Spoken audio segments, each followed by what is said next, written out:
Saturday evenings are supposed to be simple, right? Especially those quiet ones where the only plan is to stay in, cuddled on the couch, escaping reality with a good movie. That's what it was supposed to be. Simple, routine. A chance to connect with Lila, my wife of 5 years. The same woman I thought I knew inside out. But what transpired that evening shook the very foundation of our relationship.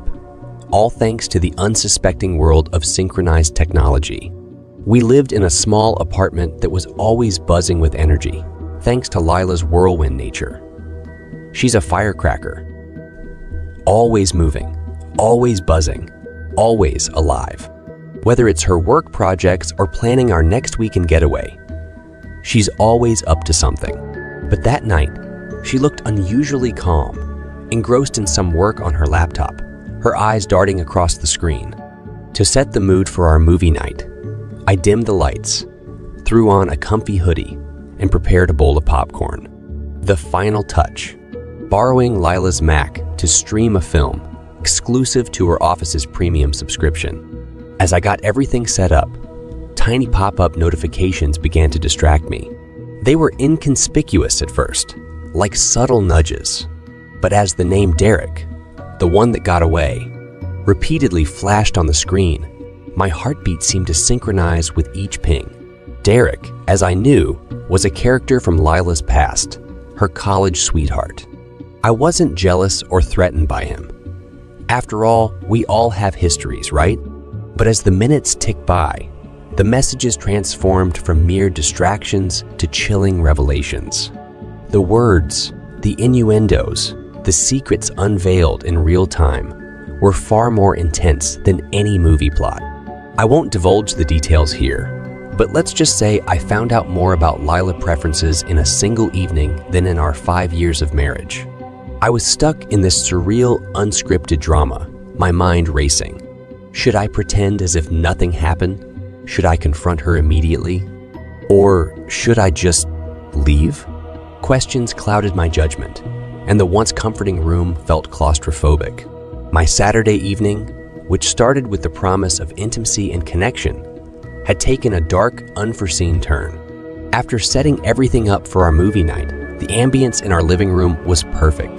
The film was poised to play on the screen. But those messages, they haunted me, pulling my attention away from the tranquil scene.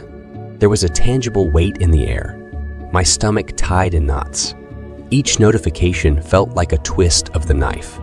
The Derek she was texting wasn't the friendly ex I had imagined, but someone she was currently involved with. The clock on the wall seemed louder, its ticking echoing my racing heart. The movie had been forgotten, replaced by the real-life drama unfolding on the Mac screen. As the conversation continued, my emotions teetered between anger, betrayal, and heartbreak. There was a point when she stepped away, probably to fetch some snacks or refresh her drink. I sat frozen, not knowing what to do. Should I call her out immediately? Demand an explanation? Part of me wanted to play it cool and pretend like I hadn't seen anything. But how could I? Those messages were etched in my memory. She came back into the room, her demeanor light and jovial, unaware of the storm brewing inside me. "Did you start the movie yet?" she asked, settling down next to me. "Not yet," I mumbled, my voice barely above a whisper. Her phone buzzed in her pocket, and I noticed her stiffen momentarily before she grabbed it. She shot a quick glance at the screen, her finger swiping to dismiss the message. It was at that moment I knew. This wasn't just an innocuous chat with an old friend. This was something she was trying to hide, trying to maintain a semblance of normalcy. We tried watching the movie, but my mind kept drifting back to those messages. Was I living a lie? How long had this been going on? The weight of questions bore down on me, and I felt suffocated by the atmosphere in the room. Eventually, I excused myself, claiming a sudden headache. As I made my way to the bedroom, I decided to do a little sleuthing. Maybe, just maybe, I could get a clearer picture of what was happening. I pulled out my own laptop and started looking up ways to retrieve deleted texts. The internet is a treasure trove of information, But going down this path made me feel dirty, like I was violating her trust. But hadn't she already broken mine? Hours seemed to pass, and while I was getting lost in articles, forums, and advice threads, Lila poked her head into the room, concern evident on her face. "You okay?" she inquired, just a bit under the weather. I lied, quickly switching tabs. She nodded, a slight frown marring her features. "Okay, well, let me know if you need anything." I just nodded in response, waiting for her to leave. Once she did, my eyes were once again glued to the screen. I found a software that promised results, so I downloaded it, my fingers crossed. If I was going to confront her, I needed more than just a few texts to go on. The program took its time, scanning, recovering, presenting a myriad of messages, some new, some old. As I sifted through the conversations, a narrative began to form. They had reconnected at a college reunion a few months back. What started as innocent reminiscing quickly turned flirtatious and then outright explicit. Their meetups, their plans, the nights she said she had to work late. It all made sense now. I felt physically sick, the room spinning around me. I had to confront her, but not in a fit of anger. I needed to be calm, composed, and ready for whatever explanation she had. Taking a deep breath, I shut my laptop, preparing myself for the storm ahead. The sun had long set, the apartment draped in darkness, matching the heaviness I felt in my heart. As the realization washed over me, time seemed to stand still. The apartment, once filled with warmth and love, felt cold and foreign. I sat in the dimly lit bedroom, contemplating the right course of action. Was it right for me to invade her privacy? I had done so out of desperation, seeking clarity in the midst of chaos. But what now? Mustering the strength, I walked into the living room. Leela sat there, engrossed in her phone, probably texting him. "Leela," I began, my voice trembling, "we need to talk." She looked up, startled, her face paling. Perhaps she sensed the gravity of the situation. Or maybe she had an inkling of what was to come. "What's wrong?" she asked, feigning innocence.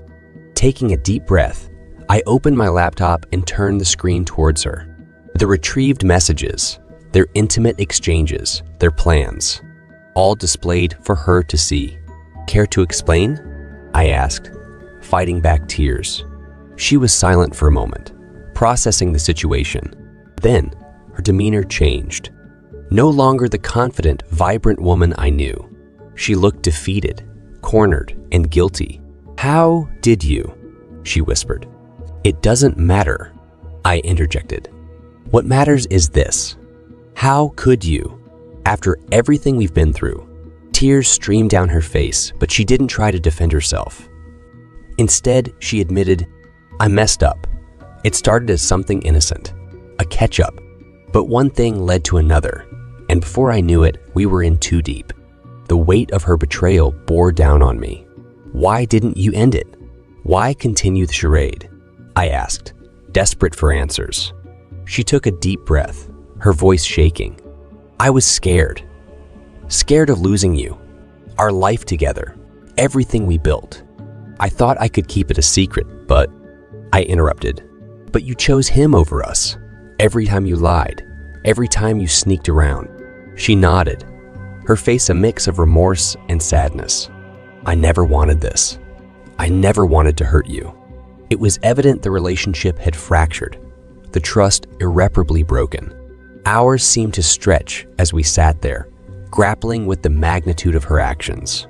By morning, the decision was clear. I packed my bags, deciding to move out and give us both some space to think and heal. The days that followed were a blur: anger, sadness, betrayal. A cocktail of emotions I never imagined I'd experience. Friends and family offered support, but the pain was overwhelming. It felt like a part of me had died. Lila reached out several times, apologies and pleas flooding my voicemail. But it wasn't just about the betrayal. It was the years of lies, the facade she had maintained. Could I ever trust her again? Did I even want to try? To the Reddit community. This has been the hardest thing I've ever had to share. It's raw, painful, and still very fresh. Have any of you been through something similar? How did you cope? How did you move on? I'm lost, heartbroken, and looking for some guidance. Please, if you've faced infidelity, share your stories, advice, or anything that might help. I'm in a dark place right now, and any light would be appreciated. This story is over. What do you think about the story? What's your tips? Leave your thoughts in the comments below. And if you have any similar experiences or stories to share, we'd love to hear them. That's all for today's story. If you enjoyed this video, don't forget to hit the like button, share it with your friends, and subscribe for more deep dives into the intriguing world of human experiences. Stay curious, and we'll see you in the next video.